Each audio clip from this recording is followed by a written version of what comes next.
Well, it looks like a major development tonight in the Russia investigation. There are signs a key figure might have decided to cooperate with the special counsel.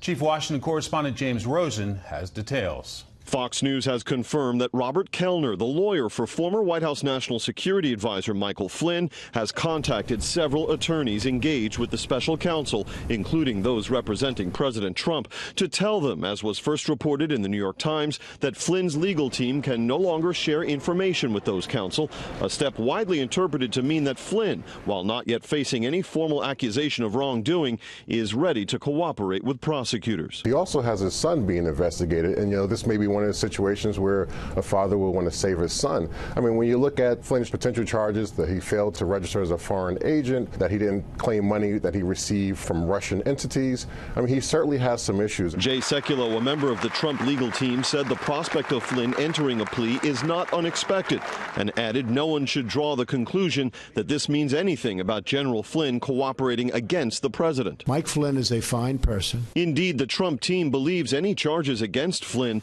will likely derive from his lobbying on behalf of Turkey, not from anything relating to Russia. A former prosecutor predicted defense counsel would try to impeach Flynn's credibility as a witness by showing he allegedly lied on federal forms and elsewhere. To put him on the witness stand against those charges, they're going to need some real corroborating evidence to support his testimony going forward if he agrees to cooperate. And the president's lawyers say confidently that the electronic evidentiary record now in the hands of special counsel Mueller would provide no support for any allegations Flynn might make against the president relating to Russia.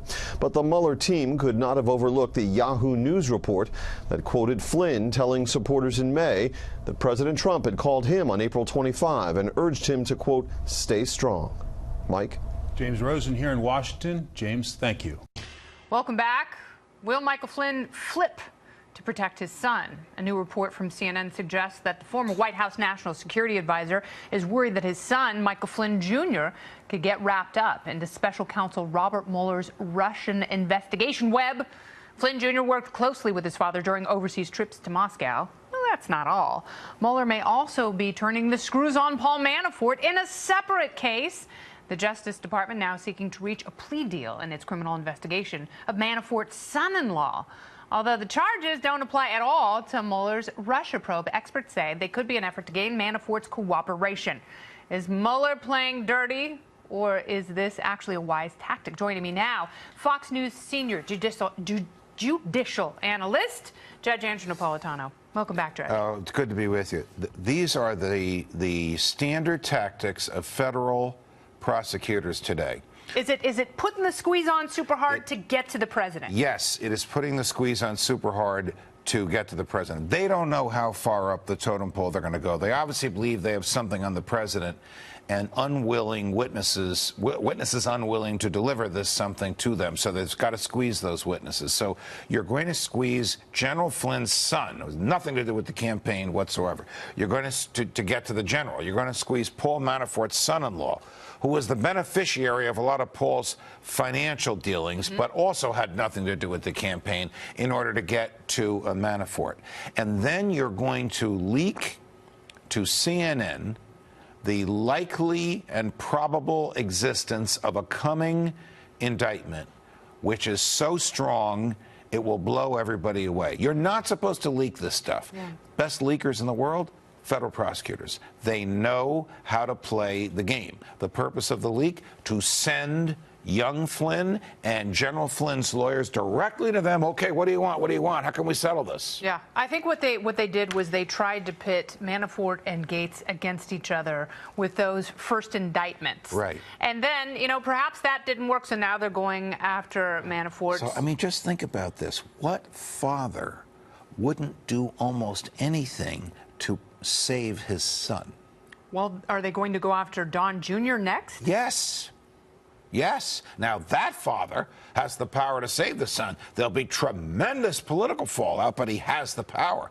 General Flynn does not have that power unless he tells Bob Mueller and company something they really want to hear in return for leaving the sun alone. But think about this. This is federal prosecution. This is the use of the arm of the government to take away human liberty. And are they interested in truth? Are they interested in justice? Or are they just interested in who's going to say what about whom so we can keep going up that totem pole until we reach the guy in the Oval Office? Well, what I want to know is, are they gambling? Are they hoping there's something at the totem pole?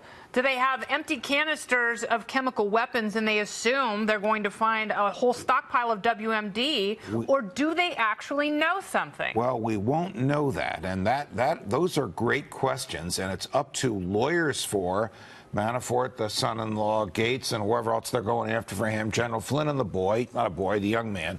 It's up to those lawyers to find out what evidence is really there before they let their clients Can those lawyers negotiate. Get together Yes. and say, let us fly the middle finger to Robert Mueller and Yes. his team? Let us not turn on ourselves and one another. It's actually another great question. It's actually more than that. They can enter into what's called a joint defense agreement, in which they agree in writing that they will assert the same defenses, they will not turn on each other, and they will not negotiate with the prosecutor no matter what the threats or what the bribes. That's what it is. It's threats and it's bribes.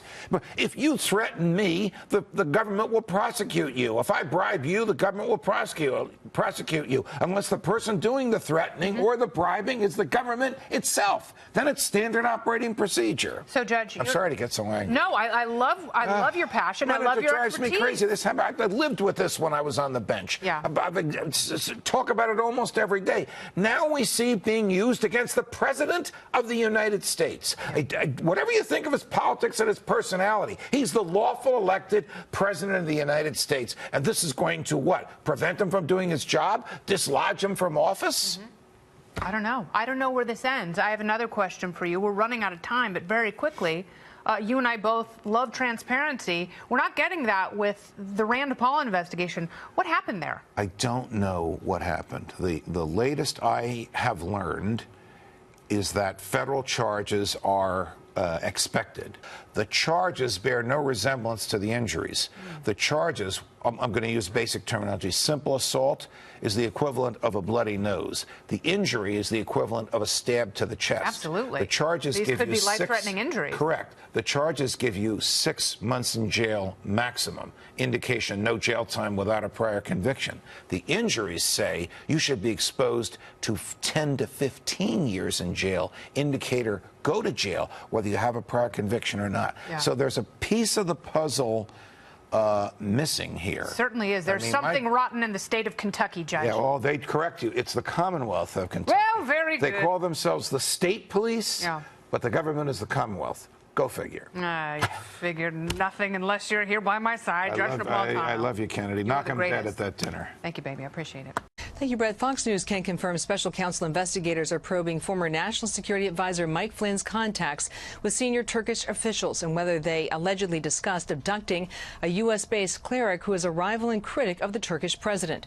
The cleric, Fethullah Gulen, lives in Pennsylvania, and President Erdogan blames him for instigating an attempted coup in July 2016. The Wall Street Journal alleged today that Turkish government officials offered Flynn and his son $15 million during a December 2016 meeting at New York City's 21 Club in exchange for delivering the cleric. Fox News cannot independently confirm details of a December meeting or whether Flynn took part, though a source close to the special counsel case said all contacts are being explored. Former CIA Director Jim Woolsey first went public with allegations that Flynn and senior Turkish officials discussed the issue during an earlier meeting in September when Flynn was National Security Advisor to the Trump campaign. In this Wall Street Journal interview, Woolsey said he joined the Flynn meeting in progress. There was discussion, serious discussion, of finding some way to move Mr. Gulen out of the United States to Turkey. You might call it brainstorming, but it was brainstorming about a very serious matter that would pretty clearly be a violation of law. Flynn's legal team rarely comments on media reports, but issued a statement late today calling the allegations, ranging from kidnapping to bribery, false. Woolsey was not available. In October, Reuters reported Woolsey pitched 2 Turkish businessmen on a $10 million contract to discredit the same cleric, and the former CIA director was in contact with the special counsel about those claims, Brett. Catherine, thank you. You're welcome.